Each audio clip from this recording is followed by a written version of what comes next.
All right, Greg, let's start with the news of the week to this point. Of course, I'm talking about the Kayshon Boutte trade. Boutte goes to Houston. Houston, in return, sends New England safety Jaylen Reed to go along with a 2028 seventh-round pick, which is actually from New Orleans. Just your thought on what the Patriots got in return for Boutte.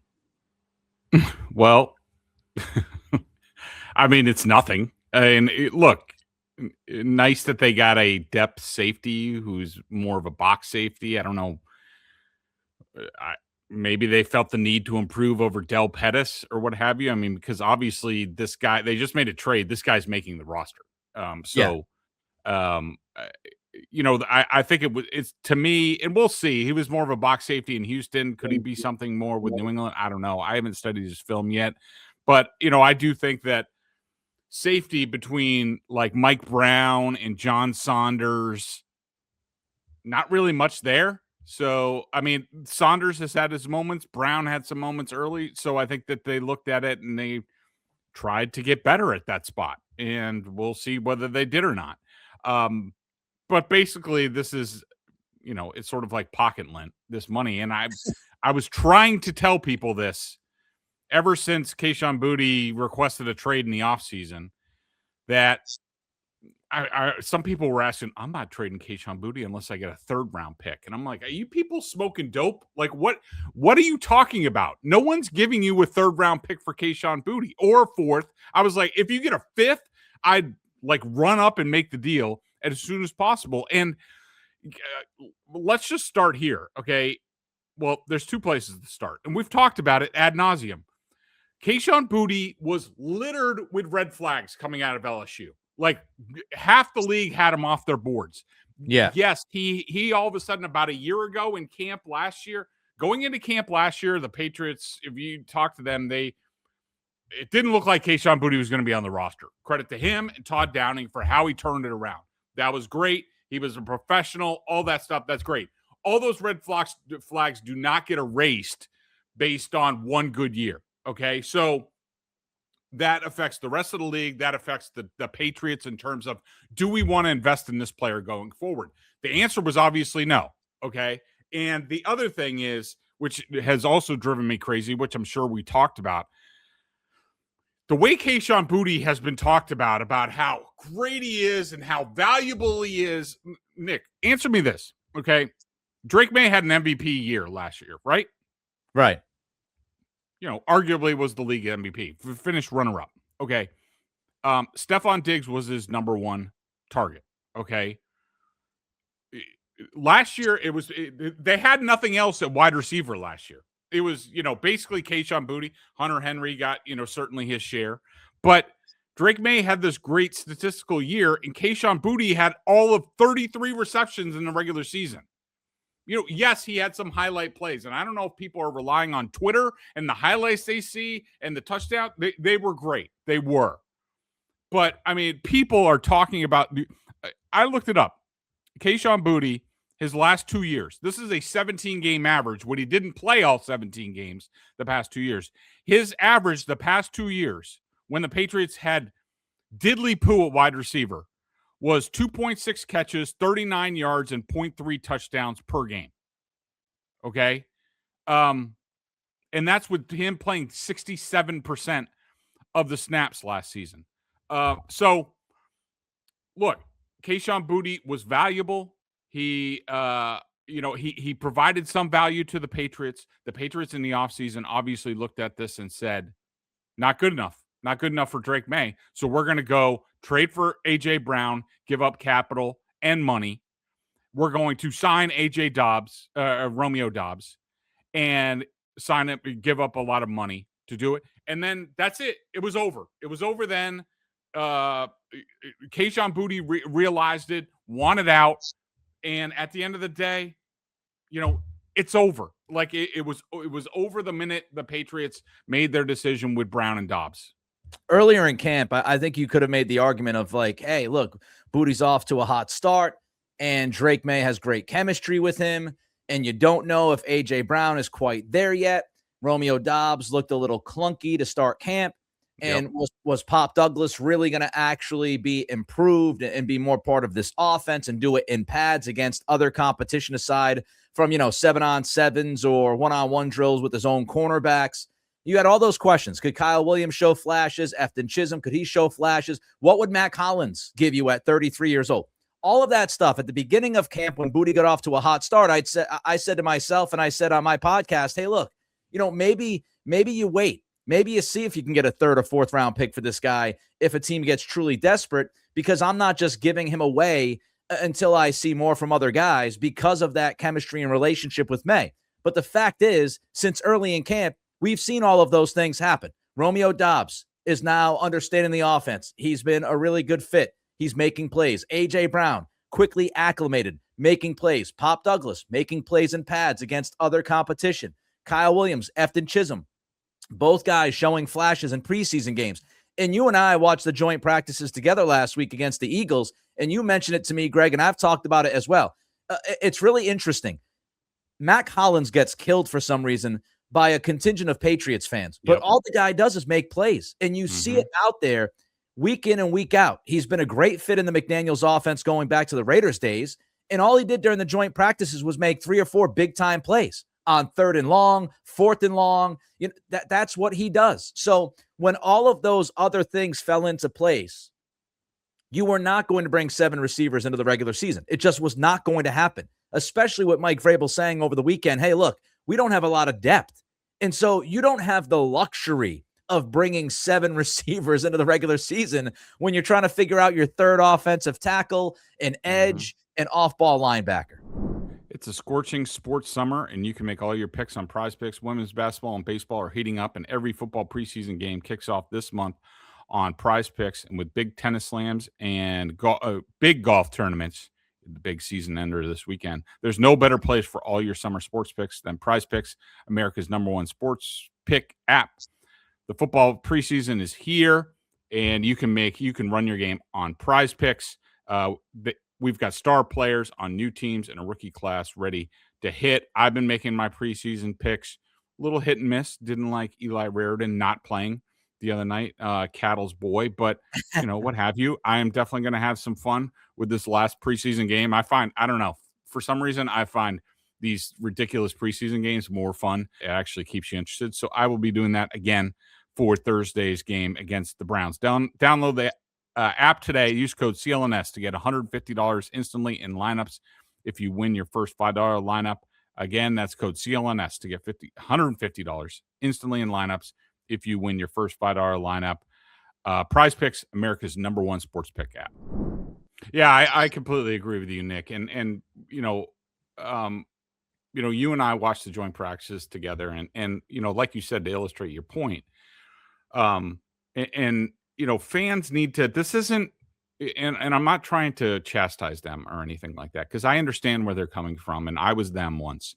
But, you're trying to construct a roster that is going to compete week in and week out. And when you look at it, Kayshon Boutte is really, it's Brown, Doubs, Douglas, and then it's sort of your flavor. I mean, Matt Collins, when it comes to red zone, when it comes to 2-minute, he is out there, and do you want a speed element at all? I mean, Pop is quick, and Pop is, has some, speed to him if he catches the ball in the open field. But like Kayshon Boutte is, you put him out there with Brown and Doubs and Mac Hollins, you're talking about one of the slowest wide receiver groups in the league. And you put Kyle Williams out there, now you have speed, which you saw against the Eagles. Yes, that safety on his side of the field completely busted the coverage. I don't know what he was doing. But anyways, he showed his speed. He showed it at times last year. His 3 touchdowns last year were dynamite. He had some of the same over-the-shoulder catches that Kayshon Boutte did. And I know everybody thinks that Kayshon Boutte is the greatest thing since sliced bread with his whole 33 receptions last year.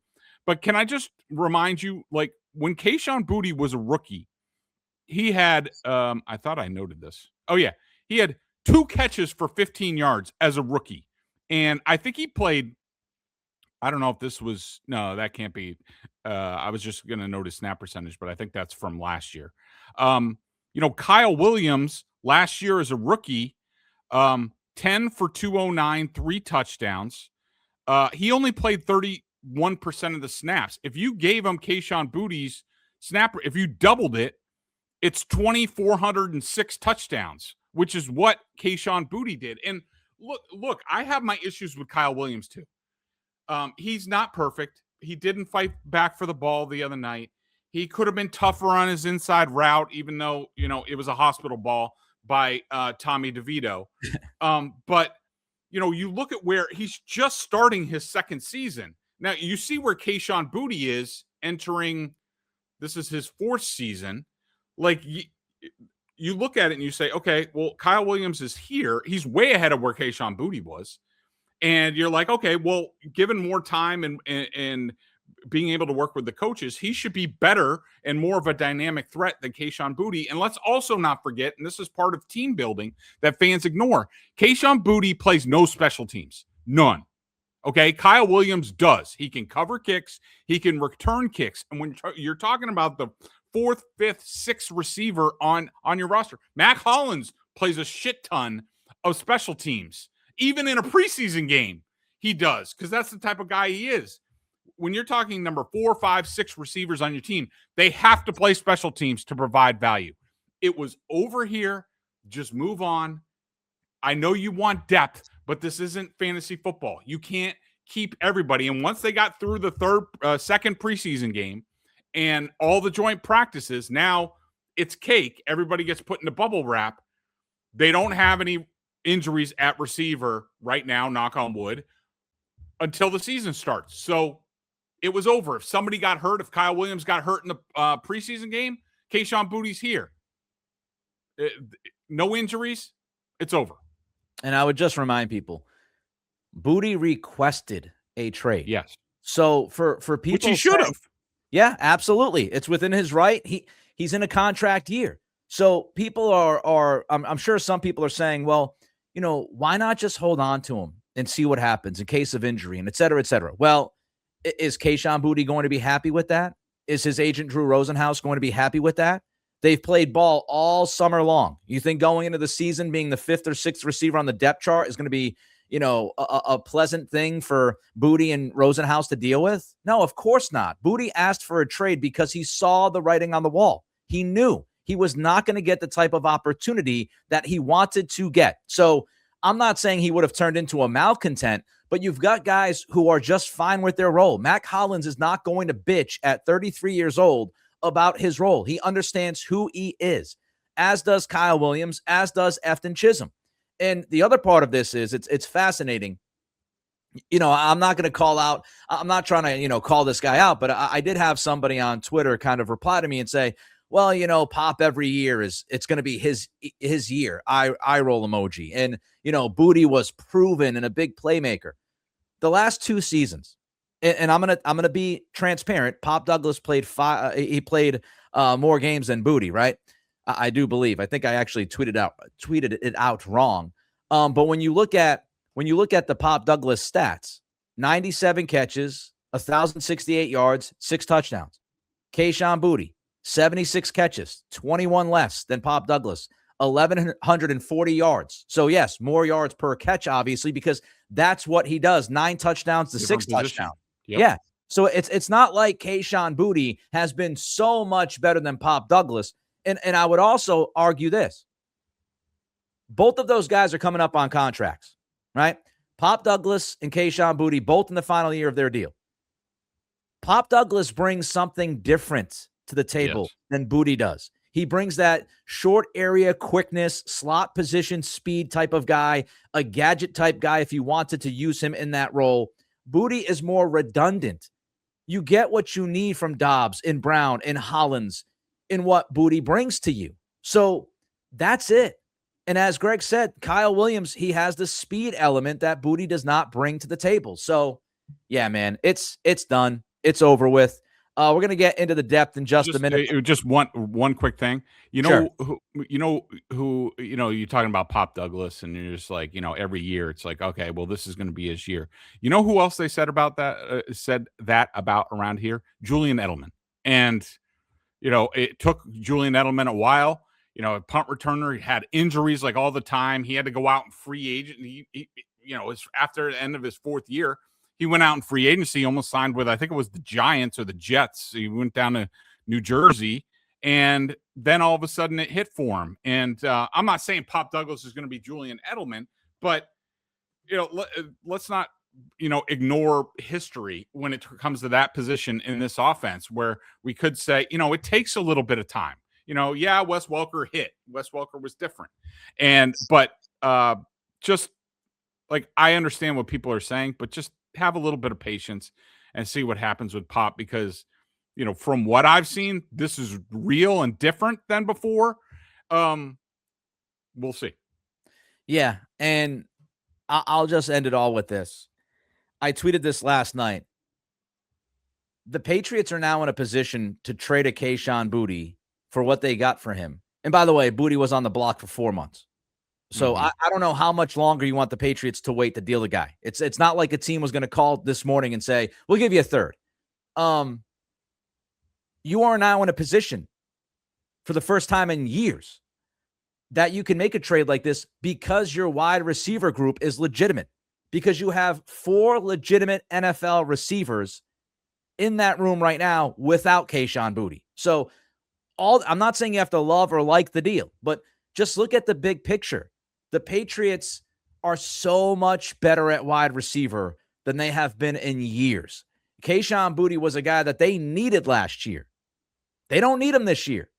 So that's a positive. Make sure to subscribe to our new channel, Patriots Newsfeed on CLNS, giving you clips, behind-the-scenes footage, and much more. And as always, keep it here, our Patriots on CLNS, for our full podcast videos.